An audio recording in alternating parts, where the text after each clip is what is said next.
घर का संपूर्ण कार्य नहीं हो पाया है, तो क्या ऐसी स्थिति में हम गृह प्रवेश कर सकते हैं? ये आप में से ही कुछ लोगों का एक प्रश्न था।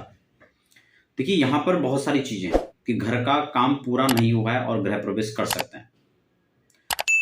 हमारे यहाँ पहले तो जो नियम है वो देश, काल और परिस्थितियों के हिसाब से उनमें थोड़ा परिवर्तन किया जा सकता है। कैसे? देखिए, कोई गरीब व्यक्ति है, वो मकान अपना बना रहा है, वो तो कई किस्तों में अपने मकान को बना रहा है, उसके लिए ये नियम बहुत ज्यादा प्रभावी नहीं होते हैं। लेकिन जो मकान को बनाने में सक्षम है, उसके लिए फिर नियम पूरे लागू होते हैं। समझ रहे हैं? या फिर प्रस्तुति उसकी इस प्रकार की है। अब देखिए, यहां पर मान लो मुहूर्त खत्म हो रहे हैं, अब बहुत लंबे टाइम के बाद फिर मुहूर्त आएंगे, ऐसी स्थिति में क्या करें? वैसे तो नियम यह है कि घर का जो संपूर्ण काम है वो हो जाना चाहिए।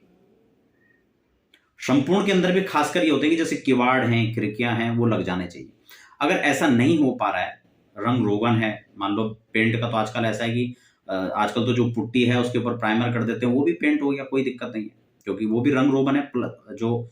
लेकिन प्राचीन समय में जो वास्तु निर्माण और इसकी विधियां हैं, उसमें पेंट तो था नहीं, उसमें ये तो नहीं कहा कि ये डिजाइन बनेगा, अगर ये नहीं बना तो गृह प्रवेश नहीं कर सकते। ऐसी स्थिति में आप कर सकते हैं।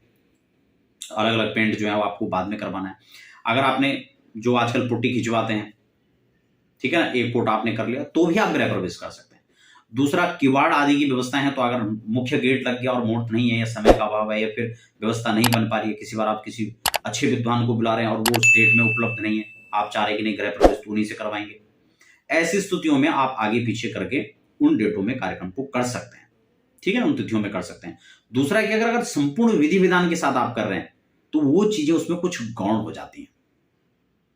मैं हर चीजों में कई बार इन बातों को रखता हूं कि मान लो एक गलती है और एक गलती और हो गई, तो अब एक और एक मिलकर दो हो जाएंगे। लेकिन अगर चार गलतियां हैं और उनमें से हम एक एक चीजों को माइनस करते चले जाएंगे, तो ये जीरो में बदल जाएंगे। तो इसलिए हमें इन चीजों का ध्यान रखना चाहिए। जिन लोगों को ये प्रश्न होता है कि क्या काम पूरा नहीं हुआ हम कर सकते हैं गृह प्रवेश, तो उनके लिए सीधा सा जवाब है कि ऐसी स्थितियों के अंदर आप गृह प्रवेश निश्चित रूप से कर सकते हैं। और अधिक से अधिक उनमें जो मुख्य चीजें हैं, क्योंकि अब वो बहुत सारी चीजें हो सकती है, कई लोग कहेंगे हमने पर्दा नहीं लगाया, तो क्या ये काम अधूरा है? नहीं, वो उसमें नहीं गिना जाएगा। जैसे कि मैं डेंटिंग पेंटिंग की बात कर रहा हूं, उसमें वो चीज नहीं गिनी जाएगी। ठीक है ना, मुख्य गेट लगना, क्योंकि किवाड़ का प्रसंग जो है इसके मुहूर्त के जो मुख्य शास्त्र है उसमें मिलता है इस प्रकार का प्रसंग, तो उन चीजों को उसमें ध्यान रखना चाहिए, उसको फॉलो करना चाहिए। आपका जो उत्तर है उसको प्राप्त हो चुका होगा। आप बने रहें ऐसे संसद छेदन कार्यक्रम देखने के लिए हमारे साथ। धन्यवाद।